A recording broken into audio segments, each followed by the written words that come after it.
కథ అపాయింట్మెంట్. చాలా సున్నితమైన ఈ కథను ఇప్పుడు మీరు వినండి. సరే, ఇంక స్టోరీలోకి వెళ్దాం. శోభనరాత్రి ఎలా జరుగుతుందని ఎవరైతే ఊహించలేదు. పెళ్ళింట్లో అందరూ గాబరాగా గందరగోళంగా ఉన్నారు. వాతావరణం మాత్రం ఉద్రిక్తంగానే ఉంది. గూడూరుకు దగ్గరలోని కాగితాలపూరుకు చెందిన రమ్మకు, అలాగే నెల్లూరుకు దగ్గరలోని గుడిపల్లిపాడుకు చెందిన రవికుమార్కి 2 రోజుల క్రితం రంగరంగ వైభవంగా వివాహం జరిగింది. పెళ్ళైన 3వ రోజు రాత్రి శోభనం ఏర్పాట్లు జరిగాయి. అందరూ ఆ ముచ్చట్లో ఉండగా సుడిగాలి లాంటి వార్త పెళ్లికొచ్చిన వారందరినీ చుట్టేసింది. ఇదే విచిత్రమండి, పెళ్లి కొడుకు నో అపాయింట్మెంట్ అంటూ పెళ్లి కూతురిని లోనికి రానియకుండా తలుపు బిడాయించుకున్నారట. ఎంత సిగ్గుచేటు అంటూ పెళ్లి కొడుకు పినతల్లి భర్తతో అంటోంది. అంత పని చేశాడు, నేను అనుకుంటూనే ఉన్నా.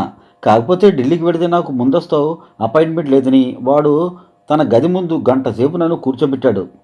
బాబాయ్ నాన్న గౌరవం కూడా చూపించలేదు. గుర్తొచ్చి బాధపడ్డాడు పెళ్ళికొడుకు బాబాయ్. ఇంకో చోట మొగుడు పిల్లల మధ్య ఈ అపాయింట్మెంట్లు ఏమిటండి, విపరీతం కాకపోతే అంటూ పెళ్లి కూతురు మేనత్త బుగ్గలు నొక్కుకుంది. నా సంగతి తెలియదు. అంకికరాని ఆలిని 6 బిడ్డల తల్లినా వదిలేయమన్నారు. ఇప్పుడే వెళ్ళి వాడికి విడాకులు ఇవ్వమని పిల్లకు చెప్తాలే అన్నాడు ఆమె భర్త శివరామయ్య ఆవేశంగా. ఈయన నటుడు.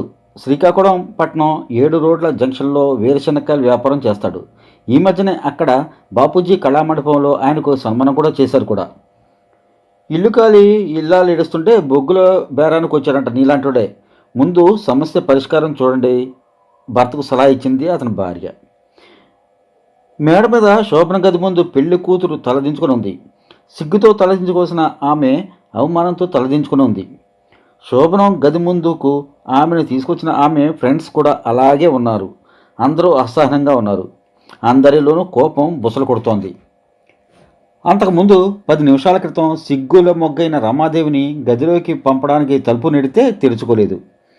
విధిలేక తలుపు తట్టారు. తలుపు తీయండి, పెళ్లి కూతురు వచ్చింది అన్నారు పరాచకాలాడుతూ.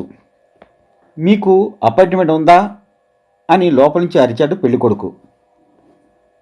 ఆ మాట చదువుకున్న ఆ ఆడవాళ్ళైన ఆమె ఫ్రెండ్స్కి అర్థమయ్యి చదువుకోని ఆ గ్రామ యువతులకు అర్థం చెప్పారు. అందరి ముఖాలు వెలవెలబోతుండగా, నో అపాయింట్మెంట్గా ఎవరూ నా గదిలోకి రావడానికి వీల్లేదు, ముందస్తు అపాయింట్మెంట్ తీసుకుని మాత్రమే రావాలి అంటూ లోపల నుంచి మళ్ళీ పెళ్ళికొడుకు గట్టిగా అరిచాడు. కోపం వచ్చిన ఆడాళ్ళు ఆ కోపాన్ని తమలోనే అణుచుకుని ఎన్ని రకాలుగా బ్రతిమలాడినా తలుపు తీయలేదు రవికుమార్. ఇక తప్పదని ఈ సమస్యను కిందనున్న ముందురు ముత్తైదుల ముందు పెట్టారు. అంతే, దుమారం చెలరేగింది. దిగులుగా కూర్చొని ఉన్నాడు రమ తండ్రి ముసలయ్య నాయుడు. పిల్లోడు అందగాడు, చాలా చదువుకున్నాడు, ఢిల్లీలో పెద్ద కంపెనీలో మేనేజర్గా పనిచేస్తున్నాడని తన యావదాస్తికి వారసురాలు, బీటెక్ చదువుకున్న విద్యావంతురాలు అయిన తన ముద్దుల కూతురునిచ్చి పెళ్లి చేశాడు. కానీ తన అల్లుడకు మూర్ఖుడని, పిచ్చివాడని ఇప్పుడే తెలిసింది. అదే విషయం తన బంధువులకు చెప్పి బాధపడ్డాడు కూడా. ముసలయ్య నాయుడు తమ్ముడు రమణయ్య నాయుడు ఆస్తి పంచుకుని ఇల్లరకం బొబ్బిలికి వచ్చేశాడు. బొబ్బిలికోట జంక్షన్లో హోల్సేల్ కూడుగుడ్ల వ్యాపారం చేస్తున్నాడు. బాగా సంపాదించాడు. ఏమయ్యా పెద్ద మనిషి, పిచ్చివాడిని తీసుకొచ్చిన మా అమ్మాయికి చేస్తావా? అది నీకు న్యాయమేనా? నిన్ను కోర్టుకు లాగి కూడుగుడ్లు తినిపిస్తాను, ఇంకా నా సంగతి తెలియదు అంటూ పెళ్ళికొడుకు తండ్రి నర్సయ్య మీదకు వెళ్ళాడు రమ్మణయ్య. అందరూ మంచాల దగ్గరికి వెళ్తే వీడు కంచాల దగ్గరే సరిపెట్టుకున్నాడు అని బాధపడుతూ ఏం చేద్దామా అని జుట్టు పీక్కుంటున్న నర్సయ్య తలెత్తాడు. కొడుకు చేసిన పని అతనికి కూడా అవమానంగానే ఉంది. ఏం మాట్లాడతాడు? అప్పటికే పెళ్ళికొచ్చిన వాళ్ళందరూ వెళ్ళిపోయారు. అతని తమ్ముడు రిటైర్డ్ రెవెన్యూ ఉద్యోగి రాంబాబు, అతని భార్య మాత్రమే ఉన్నారు. రమణయ్య నాయుడు మాటలకు రాంబాబు తల కొట్టేసినట్లయింది. ఏమయ్యా, మా రవి పిచ్చివాడా మూర్ఖుడా? అలా అయితే మా వాడు అమెరికాలో ఎంఎస్ ఎట్లా చదివాడు? ఢిల్లీలో 400 మంది పనిచేస్తున్న అంత పెద్ద కంపెనీలో ఉద్యోగులకి సీఎంఓగా ఎట్లా కంట్రోల్ చేస్తున్నాడు? కాస్త ఆలోచించి మాట్లాడండి అంటూ కోపడ్డాడు. ఆహా, ఇప్పుడు జరిగిన దానికి అర్థమేంటి? నువ్వే ఆలోచించి చెప్పు అన్నాడు రమణయ్య నాయుడు ఏమాత్రం తగ్గకుండా.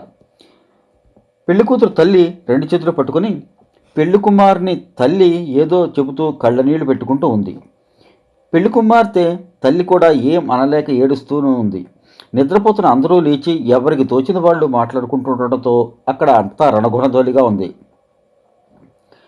నిద్రపటక ఇంటి ముందు మంచాల్లోని ఒక మంచం మీద కూర్చొని కృష్ణ రామ అని భజన చేసుకుంటూ ఉంది బామ. మనవడి పెళ్లి కూడా చూశాను, వాడి బిడ్డను కూడా చూడాలని ఆమె కోరిక. ఆమె వయసు వృద్ధ స్త్రీలు కొందరు అక్కడికి చేరారు ఆమె చుట్టూ. ఏంది ఇంత రాత్రి సందడి సందడిగా ఉందే, సంగతేంది అని వాళ్ళని అడిగింది. హడావుడిగా తిరుగుతున్న జనాలను చూస్తూ ఆమెకు కాస్త చెవుడు కూడా ఉంది. మనవడిని ఎత్తుకున్నాను, ముని మనవడిని కూడా ఎత్తుకుని ఆడించాలన్నావుగా, ఇంకేం ఆడిస్తావు, మీ మనవడు చేసిన పని ఇది అంటూ జరిగినంత ఆమె చెవి దగ్గర నోరు పెట్టి పెద్దగా అరిచి చెప్పింది ఒక ఆమె. అయ్యో కృష్ణ, 8 మంది భార్యలకు 16,000 మంది గోపికలకు అపాయింట్మెంట్ ఇచ్చి వాళ్ళకి రాసగేళ్ళు తేల్చావే, నా మనవడు బుద్ధి మార్చి వాడు పెళ్ళానికి అపాయింట్మెంట్ ఇచ్చే మార్గం చూడు తండ్రి అంటూ చేతులెత్తి ప్రార్థించింది ఆ బామ్మ. ఇంతలో రాంబాబు అందరినీ సావధానపరుస్తూ, ఒక్క 10 నిమిషాలు ఆగండి, పరిస్థితి కుదురుపడుతుంది అని చెప్పి పక్కకు వెళ్ళి రవికుమార్ పిఏ మనోరమతో మాట్లాడాడు. ఆమె 2 రోజుల క్రితం బాస్ రవికుమార్ పెళ్లికి వచ్చి అదే రోజు కారులో చెన్నై వెళ్ళి అక్కడి నుంచి ఫ్లైట్లో ఢిల్లీ వెళ్ళిపోయింది. మనోరమకు విషయమంతా వివరంగా చెప్పి, ఈ రాత్రికి మా వాడితో పెళ్లి కూతురికి అపాయింట్మెంట్ ఉందని చెప్పు, లేదంటే వాడి కొంప కొల్లేరవుతుంది అంటూ బ్రతిమాలి ఫోన్ పెట్టేశాడు. సరిగ్గా ఇది జరిగిన మరో 5 నిమిషాలకు మేడ మీద శోభనం గది తలుపులు తెరుచుకున్నాయి. పెళ్లి కూతురు రమకొక్క పదానికే అపాయింట్మెంట్ ఉంది, ఆమె మాత్రమే లోపలికి రావచ్చు అన్నాడు రవికుమార్. చకోర పక్షుల తలుపు దగ్గర పడిగాపులు కాస్తున్న వాళ్ళు, కాక మేమందరము వస్తామని ఆశపడ్డావా బాబు అనుకుంటూ వెళ్ళిపోయారు. అందరూ కాళ్లకు మొక్కి నా అత్తారింటికి పోక తప్పదన్నట్లు ముఖం చిటపట్లాడేస్తూ గదిలోకి ప్రవేశించింది రమ. అతను చేసిన అవమానానికి తగిన ప్రతీకారం చేయాలని ఆమె మనసు కుతకుతలాడిపోతోంది.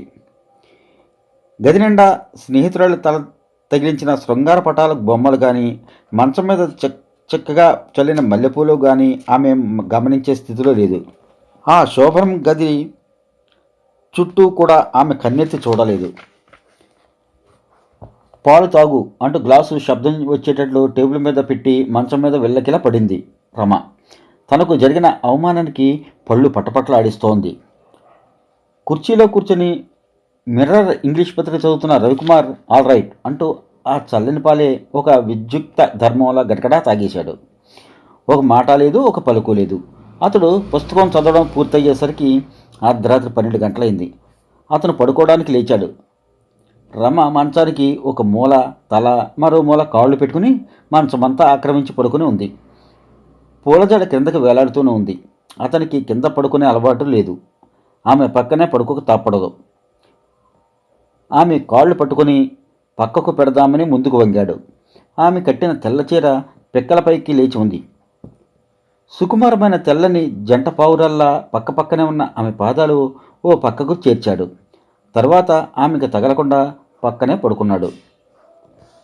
లైట్ ఆర్పి బెడ్ ల్యాంప్ వేశాడు. కానీ అతనికి నిద్రపట్టలేదు. మల్లెల కమ్మని వాసన, అగరొత్తుల సువాసనల మత్తు అతన్ని ఏవేవో లోకాలకు తీసుకుని పోతూ ఉంది. వయసు చేస్తున్న తొందర ఆమెను దగ్గరకు తీసుకోవాలన్న తపన అతన్ని ఉక్కిరిబిక్కిరి చేస్తుంది. ఆమె అందం అతని కళ్ళ ముందు కనబడి అతని ఆలోచనలే మార్చేసింది. నిద్రలో అతని వైపు తిరిగి ఆనుకుని పడుకుంది. ఆమె వదిలే ఉచ్ఛ్వాస నిశ్వాసాలు అతని మెడ మీద వెచ్చగా తగులుతున్నాయి. ఆమె స్పర్శ అతనిలో వేడి ప్రకంపనలు కలిగిస్తుంటే ఆమెను పక్కకు జరిపి పడుకోబెడదామని లేచి కూర్చున్నాడు. మెల్లగా ఆమె శరీరాన్ని పక్కకు జరిపి ఆమెనే చూస్తూ ఉండిపోయాడు.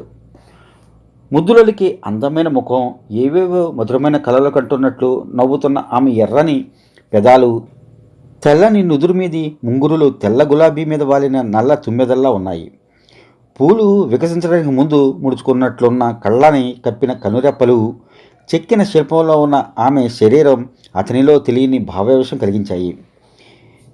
ఎందుకో మెలకువ వచ్చి కళ్ళు టప్పును తెరిచింది రమ. తన ముఖంలోకి ముఖం పెట్టి చూస్తున్న రవికుమార్ ముఖం కనిపించింది. చప్పున అతన్ని నెట్టి చీర సర్దుకుని బయట సరిచేసుకుని అతనికి ఎదురుగా మంచం మీద పద్మాసనం వేసుకుని కూర్చోంది. వెంటనే పంచె సర్దుకొని అతను కూడా ఆమెకు ఎదురుగా మంచం మీద పద్మాసనం వేసుకుని కూర్చున్నాడు. ఆమె ముఖంలోకి సూటిగా చూస్తున్నాడు రవికుమార్. అతని చూపులోని కాంక్షకు ఆమె ఇప్పుడు సిగ్గుపడిపోయింది. ఏంటలా చూస్తారు, నిద్రపోండి అని మాత్రం అనగలిగింది రమ. నిద్రపోతాను రమ్మగారు, మనం భార్యాభర్తలం కదా, మనం కలిసి మాట్లాడుకోవాలి. చూపు మరల్చుకోకుండానే అన్నాడు రవి. అందరికీ శకునం చెప్పే బల్లి తాను కుడితిలో పడ్డట్టు ఇప్పుడు దారికొచ్చాడు అబ్బాయి మనసులో అనుకుంది రమ. మీకు అపాయింట్మెంట్ లేదు కదండి అంది అమాయకంగా. టిట్ ఫర్ టాట్ దెబ్బకు దెబ్బ తీశాను అనుకుంది మనసులో. అయితే ఇప్పుడు ఇవ్వండి. ఆహా కుదరదండి, 2 రోజుల ముందుగా అపాయింట్మెంట్ తీసుకోవాలి. ప్లీజ్ నేను చెప్పింది నాకే చెప్పకండి అంటూ ఆమె పువ్వులాంటి చేతుల్ని తన చేతిలో తీసుకున్నాడు రవికుమార్. ఆ స్పర్శ ఆమె పట్టుదలను కొంచెం కరిగించి వేసింది. వస్తున్న నవ్వును ఆపుకుంటూ, అలా అయితే నా ఫ్రెండ్ నా పిఏ విజయ్ని అడిగి నా అపాయింట్మెంట్ తీసుకోండి అంటూ ఫోన్ నెంబర్ చెప్పింది రమ. వెంటనే ఆ నెంబర్ను తన సెల్లోంచి కాంటాక్ట్ చేశాడు రవికుమార్. హలో అనగానే ఎవరు నువ్వు అంటూ అవతల నుంచి కరుగ్గా వచ్చింది. నేనండి రమ్మగారి భర్తను, పెళ్లి కొడుకు రవికుమార్ని. రాంగ్ నెంబర్ అంటూ ఫోన్ కట్ చేసింది విజయ. రాంగ్ నెంబర్ అని చెప్పిందండి ఏడుపు మోఖం పెట్టి అన్నాడు రవికుమార్. రాంగ్ నెంబర్ కాదు, రైట్ నెంబరే అంటూ తన సెల్ ఫోన్ ఓపెన్ చేసి పేరుతో సహా ఫీడ్ అయిన ఆమె నెంబర్ను చూపించింది రమ. మళ్ళీ ట్రై చేయండి అన్న సలహా కూడా ఇచ్చింది. ఒక ఆడపిల్లకు అర్ధరాత్రి ఫోన్ చేయడం తప్పు, అది మళ్ళీనా కానీ చేయక తప్పదు. ఈరోజు తప్పితే తన పని గోవింద. మళ్ళీ ఫోన్ చేశాడు. అవతల నుంచి హలో అనగానే దయ్యుంచి ఒక్క క్షణం నేను చెప్పేది వినండి ప్లీజ్ అంటూ అభ్యర్థించాడు రవికుమార్. అర్ధరాత్రి అంకమ్మ శవాలని ఎవరయ్యా నువ్వు, ఇది నువ్వనుకునే బజారు కొంప కాదు, పెట్టే ఫోను అని అరిచి ఫోనుకు చెయ్యడ్డం పెట్టి తృప్తి తీర నవ్వుకుంది విజయ. తన ఫ్రెండ్ రమ అతనికి సరైన గుణపాఠం చెప్పిందనుకుంటా. నువ్వు ఎవరనుకుంటున్నారు? మీ ఫ్రెండ్, అదే మీ బాస్ రమ్మగారి భర్తనండి. నీ బయట ఎవరికి కావాలి నాకు కానీ. అయితే ఏంటంట? రమ్మగారితో నాకు అర్జెంటుగా అపాయింట్మెంట్ ఇప్పించండి. దీనికి మేము ఒక్కటయ్యేందుకు కుదరదు. ఫోన్ కట్ చేసింది విజయ. రవికుమార్ ముఖంలో రంగులు మారాయి. క్షణం వేస్ట్ అయ్యే కొద్దీ అతనేదో అమూల్యమైన సంపదను పోగొట్టుకుంటున్నట్లు లబలబలాడిపోతున్నాడు. రమ్మగారు ఆమె కాదంటోంది, ఎలాగో మీరే నచ్చచెప్పి నాకు అపాయింట్మెంట్ ఇప్పించండి ప్లీజ్ అంటూ బ్రతిమలాడాడు రవికుమార్. నేను అడగను అని ముందు బెట్టి చేసి అతను ఏడిపించినా ఈ రాత్రి ఇలా వేస్ట్ కావడం ఆమెకు ఇష్టం లేదు. మొదటి రాత్రి భార్యాభర్తలు ఒకరినొకరు అర్థం చేసుకుని ఆనందంగా గడపకుండా అపార్థాలతోనూ అనుమానాలతోనూ కీచులాటలతోనూ హడావుడిగా గడిపేస్తే ముందు ముందు భార్య గయ్యాళిగాను భర్త కోపిష్టిగాను మారతారని నానమ్మ చెప్పిన హితోపదేశం గుర్తొచ్చింది రమకి. సరే నేనే అడుగుతాను, ఆమె ఏమంటుందో మీ అదృష్టం ఎలా ఉంటుందో అంటూ మంచం దిగి గోడవారకు వెళ్ళి విజయ్కు కాల్ చేసింది రమ. అవతల నుంచి విజయ ఫక్కును నవ్వింది. అదేమిటే నీ దగ్గర నుంచి ఫోన్ వస్తుందనుకుంటే నీ మొగుడి చేత ఫోన్ చేయించావు, మొత్తానికి బలే ఆడించావే గురుడిని అంది. అది సరే కానీ ఆయన్ని చూస్తే జాలేస్తోంది, మళ్ళీ ఫోన్ చేయిస్తాను కానీ అతనికి అపాయింట్మెంట్ ఇవే అంటూ బ్రతిమలాడింది రమ. అదేమిటే రాత్రి 10 గంటలప్పుడు అతను అంతు చూస్తాను అని బొబ్బుల్లా గర్జించిన దానివి 1 గంట అయ్యేసరికి ఏమిటిలా కుక్క పిల్లలా కుయ్యమంటూ తోకాడేస్తూ అతను చుట్టూ తిరుగుతున్నావు? నేను అపాయింట్మెంట్ ఇవ్వను పో అంటూ ఉడికిస్తూ అంది విజయ. రమ్మకి ఒళ్ళు మండింది. బోడి నువ్విచ్చేదేందే, నేనే ఇచ్చేస్తాను అంది. అంతలా దిగజారుకు కానీ మళ్ళీ మీ ఆయన చేత ఫోన్ చేయించు, అపాయింట్మెంట్ ఇస్తాను అంటూ నవ్వుతూ అంది విజయ. ఫోన్ రవికుమార్కి అందించి ఇప్పుడు రిక్వెస్ట్ చేయండి. ఆతృతగా హలో అన్నాడు. ఏమండి, రాత్రి గదిలోకి పంపిస్తూ ఉంటే నో అపాయింట్మెంట్ అని మా రమని గదిలోకి రానివ్వన్నారు కదా, ఇప్పుడు మీకెందుకు ఇవ్వాలి అపాయింట్మెంటు అంటూ విజయ కొంచెం కటుగానే అంది. సారీ అండి, బుద్ధొచ్చింది, ఇంకెప్పుడు అలా చేయను. ఇక నుంచి నేనే రమే నేను, మా ఇద్దరి మధ్య ఇక అపాయింట్మెంట్ ప్రస్తానే రాదు అంటూ లైన్ క్లియర్ చేశాడు రా. గుడ్, అలా ఉండాలి. పర్మనెంట్ అపాయింట్మెంట్ ఇచ్చేస్తున్నాను, ఇక ఎలుకో అంటూ ఫోన్ కట్ చేసింది విజయ. అపాయింట్మెంట్ వచ్చేసిందో అంటూ రామాదేవిని చుట్టేశాడు. ఇద్దరి శరీరాల్లోకి సునామీ వచ్చింది. ఉధృతమైన అలలు ఉప్పొంగి చెలియాలి కట్టను ఢీకొన్నట్లు ఒకరిలో ఒకరు కరిగిపోయారు. జీవితాంతం గుర్తుండే మధురానుభూతులు పొందారు. ఉదయం నిద్ర లేచింది మొదలు ఆమె స్నానానికి బయలుదేరినా, తల దువ్వుకుంటున్నా, స్నేహితురాలతో మాట్లాడుతున్నా, రమా రమా అంటూ వెంటబడే రవికుమార్ని చూసి అందరూ ఆశ్చర్యంతో నోరెళ్ళు పెట్టారు. ఆడ మగ తేడా లేకుండా అందరూ నో అపాయింట్మెంట్ అని విక్రిస్తున్నా కూడా రవి పట్టించుకోలేదు. చూసావా వీడి ఆటలు అన్నట్లు కళ్ళెగరేస్తున్న భర్తతో, మాట్లాడకు, ఇంటిదానికి ఇత్తడి గొలుసు, బజారు దానికి బంగారు గొలుసు చేయించే రకం నువ్వు. చూడు నా మేనకోళ్ళు, అబ్బాయి ఎంత ముద్దొచ్చే జంటో, నా దృష్టి తగిలేట్లుంది అంటూ సంతోషంతో పొంగి పొరలుగా మెలికలు తిరిగింది రమ్మ మేనత్త. శుభం. ఈ కథ మీకు నచ్చినట్లయితే లైక్ చేసి షేర్ చేయండి. అలాగే మీ అమూల్యమైన సలహాలు కామెంట్ సెక్షన్లో తెలియజేయండి. మళ్ళీ మరొక కథతో మళ్ళీ మీ ముందుకు